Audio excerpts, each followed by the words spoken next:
Alright then folks, let's have a look at how we debug issues with the Expat audio board. And this one in particular is the digitally controlled micprefedebug front end. So I've actually done a quick Google and looked up the micprefedebug front end manual. And yeah, you know, it's worth having a good read of this, but truly the schematic here is where I always begin. So let's zoom in a little bit here. That was about a step. There we go. Okay, so this board is actually incredibly simple in terms of its design. There are three sections here which use a low voltage input that can switch a high voltage relay. So this could be a 5 volt relay, a 12 volt relay, a 24, 48, whatever it needs to be. And what we're actually doing in this circuit, if I zoom a little closer, in fact, let me pull up the original so we can get it nice and crisp. What we're actually doing here is, here's VDD, or the relay voltage, and this is actually coming through the relay. This essentially looks like a resistor, or one with an inductive kick, but a resistor, and then we're switching ground into it or not, or holding back ground. So if we hold back ground, we can actually see that pin 1 and pin 8 of those relays will actually be the same voltage. So we know very, very quickly if a relay is switched or not by simply using a probe and measuring pin 1 and pin 8. Pin 1 and pin 8 on the board itself is actually the pins on the left of everyone. So on the phantom relay here, let me switch off the. It's a while since I looked at this layout. If I switch off these two, no, that's not, those are the ones that help. So here's T name, there we go. T values, apply. That's much more clear.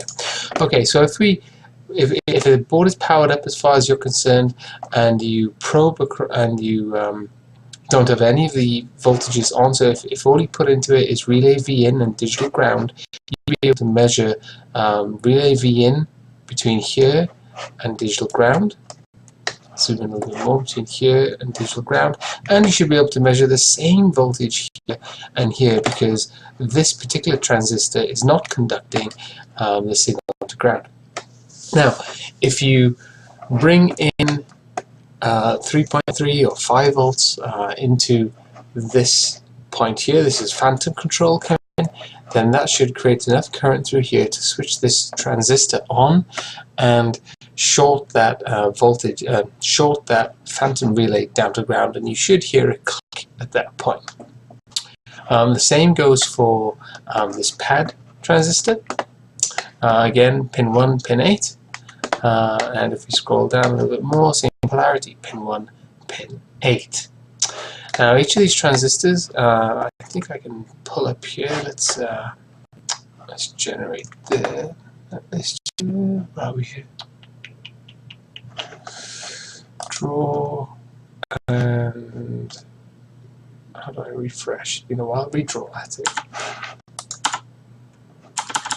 No, didn't want to. Okay, let's just try this. Okay, here we go. So on this particular design, the digital ground and voltage are completely separated. They are isolated from the analog rail. So this area here is actually digital ground, and this area here uses analog ground and all the rest of it. It's how we keep the noise out of the circuit. So if you want to know where the digital ground points are for you to be able to probe or to hook onto, then you'll see that on this board you have digital ground actually at the pin itself, but actually at these points for the transistors. So this point, and this point. So if you need to attach a part of your oscilloscope or part of your meter, then you can meter at those points. Now, looking back at the design, I would have preferred to have given another test point for you guys. I apologize for that.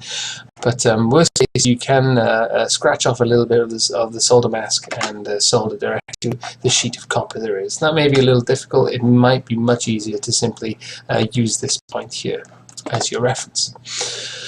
So, assuming you've done that and you've now tested V in is enough for your relays, and that you're able to switch these relays on and off by simply putting 3.3 volts or 5 volts on each of these control pins, then we need to look at what if or why your signal isn't conducting. So one of the first steps to do in this case is test the voltage at this point and at this point when the phantom relay is switched on, and you should have a 6K8 conductance, pardon me, between this point here and this point here. Forgive the dog barking here, but basically what we're creating is a connection between 48 volts that's coming in here through the relay and into the 2 points here. And so one of the other things to check is that when none of these are switched on, you want to make sure that your hot and cold, which are down here on the board, are actually connected all the way up to this lower point here, which is where you're connecting to if you're not using the jack connector, and this upper point here. So here's another one I really wish I had done a little differently, but you know, we're looking at basically this guy. Oh, it's not really cooperating very well. This guy and this guy.